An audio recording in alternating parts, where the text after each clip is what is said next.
पत्र्याचा शेड या ठिकाणी मंजूर केला, फेवर ब्लॉक मंजूर केले, माझ्या दलित बांधवांना समाज हॉल आपण या ठिकाणी मंजूर केला. म्हणजे अशी जवळजवळ 2 कोटी रुपये आपण या कामासाठी आपण आपल्या एका गावासाठी आपण या ठिकाणी खर्च केले.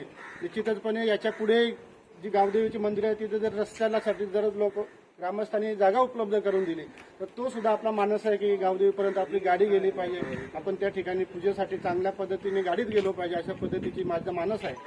त्याचबरोबर आपल्या गावामध्ये 2 कुलदैवत आहेत, एक घरात आहे आणि एक मंदिरामध्ये म्हणजे ओपन मंदिरामध्ये. त्याच्यामुळे तिथेही मी शब्द दिला होता की आपण त्या ठिकाणी एक शेड आपण त्या ठिकाणी मंजूर करूया येत्या बजेटमध्ये, किंवा येता आता जो बजेट होईल किंवा जे आता फंड्स येईल त्या फंड्समध्ये आपण तिथे सुद्धा काम करण्याचा या ठिकाणी प्रयत्न करू. निश्चितचपणे ग्रामस्थ कांबारे यांनी माझा आदर सत्कार केला, त्याबद्दल त्यांचा मी मनापासून धन्यवाद व्यक्त करतो. प्रत्येक निवडणुकीमध्ये सर्व कांबारा